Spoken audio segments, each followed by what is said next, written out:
Bueno, vamos a empezar con el tema de compras y ventas intracomunitarias, importaciones y exportaciones, ¿vale? Bueno, en cuanto a las operaciones intracomunitarias, nos referimos a aquellas operaciones que se realizan entre diferentes países de la Unión Europea y que la moneda sea el euro, ¿vale? Entonces, según el convenio que se ha firmado entre los países de la Unión Europea, el encargado de ingresar el IVA es el país de destino de la mercancía, es decir, el que compra. Entonces, si nosotros compramos de un país de la Unión Europea, nosotros ingresamos el IVA en España. Y si nosotros vendemos a otro país de la Unión Europea, es el otro país el que tiene que ingresar el IVA. Entonces, cuando hacemos adquisiciones intracomunitarias, cuando somos nosotros los que compramos, la manera de ingresar el IVA es mediante la autorrepercusión del IVA. Es decir, el que compra se autorrepercute el IVA, es decir, yo me pongo a mí mismo el IVA soportado y el IVA repercutido, ¿vale? Entonces hacemos un asiento que es IVA soportado a IVA repercutido.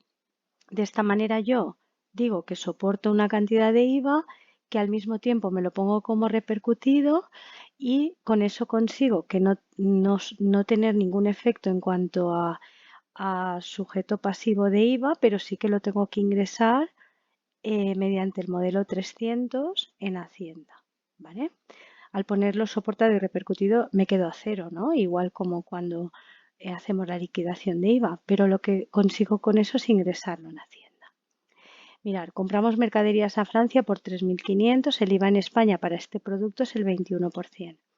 Yo realizo la compra, la dejo de ver a un proveedor, como es en euros pongo proveedores, pero seguidamente tengo que hacer el asiento de autorrepercusión del IVA, el 21% de la mercancía 472.21 a 477. Es la manera de cuando compramos autorrepercutirnos el IVA y poderlo ingresar. El IVA repercutido lo ingresamos en Hacienda y al mismo tiempo es soportado, ¿vale? En cuanto a las ventas, cuando nosotros hacemos una venta, como el que tiene la obligación de ingresar el IVA es mi cliente, porque es un cliente que está en la Unión Europea, nosotros hacemos un asiento de venta de mercaderías sin poner IVA ni nada. Entonces hacemos una venta por 2.500, nos la deja de ver el cliente, ¿vale? En cuanto a importaciones, esto ya sería comprar un producto de fuera de la Unión Europea. Entonces, aquí sí que las mercancías tienen que pasar por aduana. Y además, seguramente la deuda es una moneda que no es el euro, ¿eh? Puedo comprar a Estados Unidos y deber en dólares. Entonces, aquí hay que tener en cuenta que hay un tipo de cambio, ¿vale? Cuando nosotros compramos, el IVA lo tengo que pagar en aduana, ¿vale? Entonces, vamos a ver un ejemplo.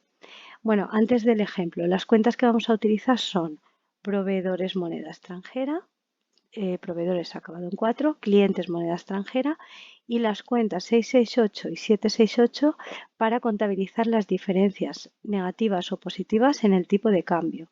¿Por qué? Porque el tipo de cambio hará que yo tenga beneficios o pérdidas según el dinero que deba o que me deben a mí. Vamos a ver el caso de una importación de China de unos géneros que valen 300.000 yuanes al tipo de cambio de 1,25 € con 30 yuanes, ¿vale? Y el IVA del producto que llega a España es el 21%. Hacemos el cambio, dividimos los 300.000 yuanes entre 25,30 y contabilizamos la compra por 11.857,71 €. ¿Vale? Entonces, compra de mercaderías a proveedor moneda extranjera.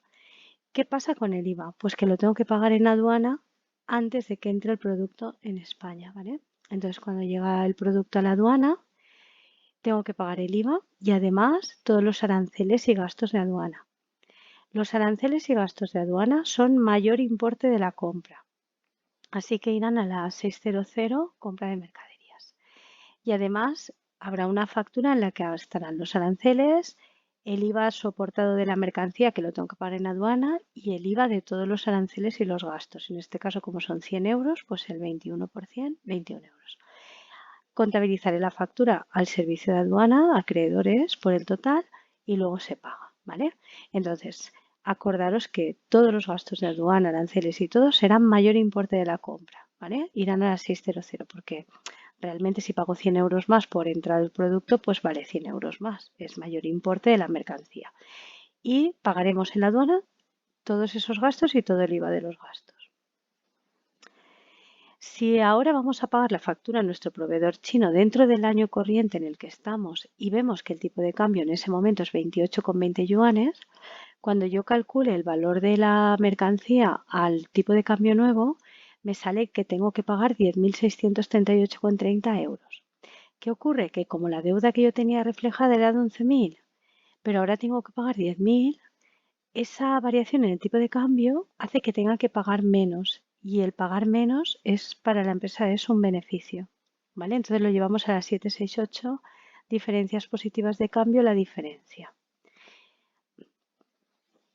Cuando realizamos una venta, pues si es un cliente de Estados Unidos, nosotros no tenemos que hacer nada con el IVA, simplemente contabilizamos la venta. Si la venta es de 5.000 dólares al tipo de cambio, calculamos cuántos euros son y nos lo deja de ver el cliente moneda extranjera. Cuando el cliente vaya a pagarnos, vemos a qué tipo de cambio vamos a cobrar esos 5.000 dólares y vemos que en vez de cobrar 5.800, con el nuevo tipo de cambio voy a cobrar 5.500. En este caso, el tipo de cambio me está resultando perjudicial y entonces tengo una pérdida de 300 euros que contabilizaré en la 668, diferencias negativas de cambio, ¿vale? Porque al tipo de cambio voy a cobrar menos cantidad. Bueno, también comentaros que la empresa puede mantener saldos de caja o bancos en moneda extranjera. Entonces, las cuentas de caja, moneda extranjera y banco son 571 y 573. ¿Qué ocurre? Que a 31 del 12 siempre tenemos que comprobar qué tipo de cambio es el que hay en ese momento, porque tenemos que ajustar los saldos de caja y de bancos antes de cerrar el año, ajustarlo al tipo de cambio que haya a 31 del 12. Y ese ajuste, lo mismo, puede producir un beneficio porque el saldo ahora en la cuenta sea mayor en euros o una pérdida si es menor. Las cuentas que usaremos las mismas, la 668 y la 768. ¿Vale? Aquí tenemos un ejemplo de una empresa, tiene un saldo en moneda extranjera, tiene 500 dólares. En el momento que lo contabilizó al tipo de cambio de 0,83 dólares un euro, eran 602,41. Ahora 31 del 12 vemos que el tipo de cambio es 0,91 dólares un euro. Entonces, ¿qué ocurre? Que eso, al dividir los 500 dólares entre 0,91, el saldo de caja tiene que ser menor. Si es menor, eso significa una pérdida por el tipo de cambio y la pérdida es la diferencia, 52,96.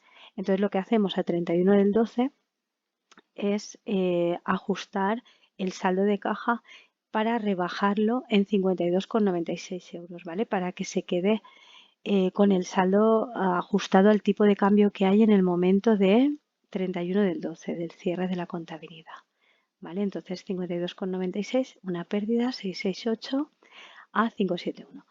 Si fuera al revés, que el tipo de cambio nos produce un beneficio, pues haríamos 571 a 768, ¿vale? Lo contabilizaríamos al revés. Bueno, pues hasta aquí.